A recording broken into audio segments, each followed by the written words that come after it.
Hello friends, welcome to my YouTube channel. तो हम start करते हैं। आज सेकेंड लेक्चर है लैंगिक sexual reproduction in flowering plant का। तो ये हिंदी मीडियम वालों के लिए है, किसी भी बोर्ड्स हैं, ये बोर्ड एग्जाम्स के लिए है। तो फर्स्ट लेक्चर तो हो चुका है, ये सेकेंड लेक्चर है। तो स्टार्ट करते हैं लैंगिक जनन। हमने वहाँ पे तो पिछले लेक्चर में आप जाके देखिएगा। आज हम स्टार्ट कर रहे हैं लैंगिक जनन। लैंगिक जनन में जो घटनाएं होती है, 3 प्रकार की घटनाएं होती है। पहली होती है निषेचन पूर्व, जो फर्टिलाइजेशन से पहले होता है। एक निषेचन जिसको फर्टिलाइजेशन बोलते हैं, और एक निषेचन की बाद की घटनाएं होती है। तो 3 प्रकार की घटनाएं होती है। सबसे पहले जो हम बात करें निषेचन पूर्व घटनाएं में, युग्मक जनन होता है और युग्मक का स्थानांतर मतलब गैमीटोजेनेसिस और गैमिट ट्रांसफॉर्मेशन होता है, स्थानांतरण। फिर निषेचन की हम बात करें तो इसमें आता है बाह्य निषेचन और अंतःनिषेचन। और निषेचन पश्च घटनाएं में आते हैं जाइगोट का निर्माण और भ्रूणोद्भवन। जाइगोट का निर्माण मतलब formation of zygote and embryogenesis. निषेचन पूर्व की घटनाएं में पुंकेसर, लघु बीजाणुधानी एंड परागकण कैसे बनते हैं, इसकी बातें करते हैं। तो ये जो पुंकेसर जो होता है, ये होता है पुष्प का जो नर जनन अंग होता है, वो होता है पुंकेसर। और इस पुष्प का जो स्त्री जनन अंग होता है, वो होता है स्त्री केसर। तो पुंकेसर ये पुष्प का नर जनन अंग होता है। पुंकेसर की 2 पार्ट होती है। एक होती है पूतंतु, जो कि जैसे ऐसे यहाँ पे, एक मिनट दूसरा मार्क कर लेते हैं।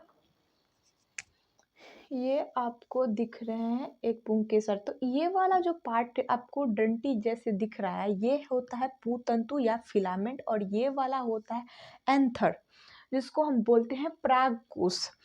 तो अगर हम बात करें पुंकेसर की, तो इसके 2 पार्ट्स होते हैं। एक पूतंतु, जो कि ये लंबा आपको डंठल जैसी संरचना दिख रही है, ये लंबी धागे नुमा संरचना होती है। और परागकोश की हम बात करें तो यह थैली जैसी, ये जो ऊपर में जो आपको थैली जैसी जहाँ पे परागकण का फॉर्मेशन होता है, इसको हम बोलते हैं परागकोश। तो इसकी तब तक स्क्रीनशॉट ले, फिर हम आगे बात करते हैं। तो चलिए बात करते हैं एक परागकोश। ये जो आपको दिख रहा है, ये है पुंकेसर। तो ये पुंकेसर में जो 2 पार्ट्स होते हैं, जैसे कि हमने बताया, परागकोश और पूतंतु। इसको बोलते हैं एंथर और इसको बोलते हैं फिलामेंट। तो इसको जो हम लॉन्गिट्यूडनल, लंबा लंबी काटा लॉन्गिट्यूडनल होता है। और इसको हॉरिजेंटल मतलब इधर क्षैतिज तल में काटना हॉरिजेंटल होता है। इसको अनुप्रस्थ काट भी बोलते हैं। तो इसके अनुप्रस्थ काट को अगर हम देखेंगे, अनुप्रस्थ काट को अगर हम देखेंगे तो हमको इस टाइप का स्ट्रक्चर दिखाई देगा। तो ये जो आपको स्ट्रक्चर दिख रहा है,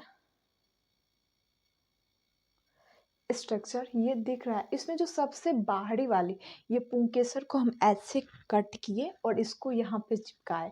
तो जो हमको सबसे बाहर वाली लेयरिंग दिखाई देगी, वो होगी बाह्य त्वचा, जिसको हम एपिडर्मिस बोलेंगे। फिर उसके अंदर होगा एंडोथीसियम, फिर होता है मिडिल लेयर, फिर होता है चौथे नंबर पर टैपिटम, और उसके अंदर में होता है स्पोरोजीनस टिश्यू। जिसके बाद उसमें जो क्या बोलते हैं, सूत्र कोशिका का जो अर्धसूत्री कोशिका का जनन वगैरह ही होता है, उसके बाद बनता है परागकण का निर्माण होता है। तो सबसे पहले हम अगर बात करें तो हमें जो इस परागकोश में जो लेयरिंग दिखाई देगी, वो 4 दिखाई देगी। सबसे बाहर बाह्य त्वचा, फिर अंदर में एंडोथीसियम, फिर मिडिल लेयर, फिर टैपिटम हमको दिखाई देगा।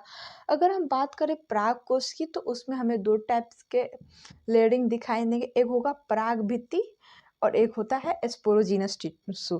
तो पराग भित्ति में आपको हमने बता दिया कि ये 4 लेयर होते हैं, एपिडर्मिस, एंडोथीसियम, मिडिल लेयर और टैपिटम। फिर होता है स्पोरोजीनस टिश्यू, ये दूसरा पार्ट है। तो जिसके बाद ये होता है सूक्ष्म बीजाणु ऊतक, जिसमें जो फॉर्मेशन करता है, जो निर्माण करता है सूक्ष्म बीजाणु मातृ कोशिका का। और इसके कार्य होते हैं सूक्ष्म बीजाणु या परागकणों का निर्माण करना। ये अर्धसूत्री विभाजन के बाद होता है। तो इसका एपिडर्मिस सबसे पहला लेयर होता है, इसका काम होता है परागकोश को सुरक्षा प्रदान करना, क्योंकि सबसे बाहर में जो रहेगा उसका काम क्या होगा, सुरक्षा प्रदान करना। फिर सेकेंड लेयर होता है एंडोथीसियम का, ये जो होते हैं परागकोश के स्फुटन जो होते हैं वो यहीं से होते हैं, इसका काम होता है परागकोश के स्फुटन करवाना, मतलब जिससे स्फुटन होने के बाद ही तो परागकण परागकोश से बाहर निकलते हैं। तो एंडोथीसियम का वर्क होता है परागकोश के स्फुटन कराना। फिर मिडिल लेयर का वर्क होता है परागकणों को पोषण प्रदान करना। फिर टैपिटम का कार्य देखिए, ये चौथे नंबर पे आता है। परागकण को पोषण कौन प्रदान करता है, मिडिल लेयर, ये तीसरे स्टेज पे आता है। चौथा होता है टैपिटम, ये जो होता है पराग मातृ कोशिका को पोषण प्रदान करता है, पराग मातृ कोशिका जिससे जाके ये पराग मातृ कोशिका को पोषण कौन प्रदान करता है, टैपिटम का लेयर। फिर हम अगर बात करें स्पोरोजीनस टिश्यू की, तो ये कर ली कि सूक्ष्म बीजाणु या मातृ कोशिका का फॉर्मेशन करता है। फिर उसमें इसका कार्य होता है परागकणों का निर्माण करना। फिर जो आप यूबिस बॉडी होता है जो कि स्पोरोपोलिनिन सीक्रेट करता है, और परागकणों का जो लेयरिंग होती है, बाहरी लेयरिंग, वो स्पोरोपोलिनिन की बनी होती है, जो कि दुनिया का सबसे हार्डेस्ट चीज होता है, जिसको ना ही कोई एंजाइम डिस्ट्रॉय कर सकता है और ना ही कोई एसिड या एल्काइन डिस्ट्रॉय कर सकता है। तो यहाँ तक आपको समझ में आ गया होगा कि ये परागकोश का अनुप्रस्थ कांट है। फिर परागकोश के जो परागभित्ति और स्पोरोजीनस टिश्यू इसके पार्ट्स होते हैं, और फिर कैसे पराग कणों का निर्माण होता है, ये है माइक्रोस्पोरोजियम, और इसको बोलते हैं पोलन ग्रेन परागकण को। तब तक इसका स्क्रीनशॉट ले, फिर हम आगे बात करते हैं। तो हम बात करें लघु बीजाणु जनन या सूक्ष्म बीजाणु जनन, जो कि स्पोरोजीनस टिश्यू के अंदर होता है। ये इसको बोलते हैं माइक्रोस्पोरोजेनेसिस, जिसके बाद परागकणों या सूक्ष्म बीजाणु का निर्माण होता है। तो लघु बीजाणु जनन में पराग मातृ कोशिका जो होती है, या जिसको हम सूक्ष्म बीजाणु मातृ कोशिका भी बोलते हैं, माइक्रोस्पोरोजिनस मदर सेल्स, जिसमें अर्धसूत्री विभाजन होता है, जिसमें मियोसिस होता है, इसको बोलते हैं इंग्लिश में मियोसिस। तो परागकणों या सूक्ष्म बीजाणुओं का निर्माण अर्धसूत्री विभाजन के बाद होता है। किसमें अर्धसूत्री विभाजन होता है, सूक्ष्म बीजाणु मातृ कोशिका के अंदर अर्धसूत्री विभाजन होता है। फिर परागकणों या सूक्ष्म बीजाणुओं का निर्माण होता है। परिपक्व परागकोश का स्फुटन जो होता है, जैसे कि परागकोश में एपिडर्मिस वाले लेयरिंग और एंडोथीसियम वाला लेयरिंग, स्फुटन के टाइम में बस 2 ही लेयर बचा रहता है। तो जिसमें से एंडोथीसियम वाले लेयर में जो होता है जल की कमी हो जाती है, जिससे वहाँ की जो कोशिका होती है वो सिकुड़ने लगती है, और उससे स्टोमियम जो होता है वो फट जाता है, और उससे बाहर परागकण निकलते हैं, परागकण स्टोमियम से बाहर निकल जाते हैं। फिर बात करें अगर परागकण की स्ट्रक्चर की, तो ये आपको दिख रहा है कांटे जैसी संरचना। तो बाहर वाली जो संरचना उसको एक्साइन बोलते हैं, बाह्यचोल, और अंदर वाली को इंटाइन बोलते हैं। इसी से पराग नली का निर्माण होता है, इसी के अंदर नर युग्मक जाते हैं। तो अगर इसका स्ट्रक्चर हम ऐसे देखें, तो अंदर वाली लेयरिंग को हम इंटाइन, बाहर को एक्साइन बोलते हैं। इंटाइन जो होता है वो पैक्टोसेलुलोज का बना होता है, और एक्साइन जो होता है वो स्पोरोपोलिनिन का बना होता है। यहाँ पे होते हैं जनन छिद्र भी होते हैं, जहाँ पे परागकण के जिस वाले पार्ट में जनन छिद्र होते हैं वहाँ पर एक्साइन की लेयरिंग नहीं होती है, तो जनन छिद्र में एक्साइन नहीं हो पाया जाता। तो जनन छिद्र, द्विबीजपत्री में 3 जनन छिद्र होते हैं और एक बीजपत्री में 1 जनन छिद्र होते हैं।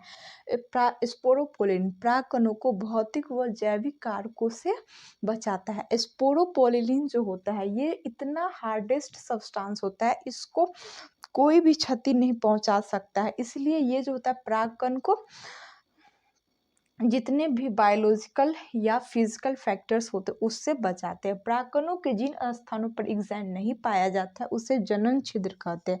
मतलब परागकण के जिस एरिया में एक्साइन नहीं पाया जाता है तो उसको हम क्या बोलते हैं, उसको जनन छिद्र बोलते हैं। अगर वहाँ पर स्पोरोपोलिन पाया जाएगा तो फिर परागनली कैसे निकलेगी, फिर उसमें अंड से उसमें उसका क्या बोलते हैं निषेचन कैसे होगा। तो इसलिए जनन छिद्र वाले पार्ट में एक्साइन नहीं पाए जाते हैं। और इसका जो क्या बोलते हैं, कॉपी में जितने भी हमने लिखे हुए हैं, इसका जो नोट्स बनाया वो मैं अपने टेलीग्राम चैनल पे इसी नाम से है, उसी पर मैं सेंड कर दूँगी। आज के क्लास में हम इतना ही देखेंगे, और अगर आपने हमारे चैनल को अभी तक सब्सक्राइब नहीं की है तो चैनल को ज़रूर सब्सक्राइब कर दें, और कमेंट ज़रूर कीजिएगा कि आपको मेरा लेक्चर कैसा लगा। थोड़ा राइटिंग मेरा टेढ़ा-मेढ़ा है, बट कोई नहीं, धीरे-धीरे ठीक हो जाएगा। जितने भी हिंदी मीडियम बोर्ड वाले स्टूडेंट हैं वो इसको पढ़ेंगे, और ये शॉर्ट फॉर्म में मैं लिख के इसलिए बता दे रही हूँ क्योंकि तुरंत हो जाएगा, और वैसे लिख के मतलब इसको पहले ही लिख देती हूँ। अगर लिख के पढ़ाऊँगी तो मैं इसमें बहुत ज़्यादा टाइम भी लगेगा और उतना बड़ा लंबा लेक्चर हो जाएगा, इसलिए मैं छोटे फॉर्म में पढ़ा रही हूँ। Thank you all of you.